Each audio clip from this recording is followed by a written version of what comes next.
நன்றி சொல்லும்போது என்னமும் நடக்குது வாழ்க்கை. எங்க பார்த்தாலும் இயேசு அடிக்கடி என்ன சொல்லிட்டே இருக்கிறாருமா? ஸ்தோத்திரம் சொல்லிட்டே இருக்கிறார். இது எப்பொழுதும் எனக்கு செவி கொடுத்தபடியால் உமக்கு ஸ்தோத்திரம். 5 அப்பம் 2 மீனை கையில கொடுத்தா அதை வான தடாந்து பார்த்து என்ன பண்றாரு? தேங்க்யூங்கிறாரு. எங்கெல்லாம் இயேசு நன்றி சொன்னாரோ அங்கெல்லாம் அற்புதம் நடக்குது. இன்னைக்கு சர்ச் மிஸ் பண்ற ஒரு பிராக்டிஸ் என்னன்னா தேங்க்ஸ்.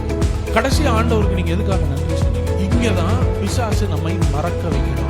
அவ்வளவு பெரிய வண்டியை தூக்கிட்டு போய் நான் ஒளி வைக்க முடியாது, ஆனா சாவியை தூக்கிட்டு போயிட்டானா நீ என்ன பண்ண முடியாது? உங்க வாழ்க்கையில கத்தர் வச்சிருக்கிற ஆசீர்வாதம் பிசாசு திருட முடியாது. ஆனா இந்த மாதிரி சின்ன சின்ன சாவியை திருடுறாங்க. கத்தர் செய்த நன்மைகளை மறக்க வைக்கும். அந்த டைம்ல இமோஷனலா செலிப்ரேட் பண்றோம், பட் வி ஃபர்கெட். 5 வயசுல அம்மா திட்டினது இன்னும் மறந்துருக்காரு, ஆனா நேத்து நடந்த நன்மை இன்னைக்கு மறந்துடுவாங்க. அப்படின்னா நம்ம மறக்கக்கூடிய ஆட்கள் கிடையாது, அதை முக்கியத்துவப்படுத்தாதனால மறந்துடுறோம். உன்னை எகிப்திலிருந்து விடுதலையாக்கின விதத்தையும் உனக்காக செங்கடலை குழந்தையும் அவர்கள் மறந்தார்கள் அப்படின்னு போட்டு நான் சொல்றேன். இந்த 2025 கத்தர் செஞ்சதை ஞாபகத்தை கொண்டு வர முடியுமா?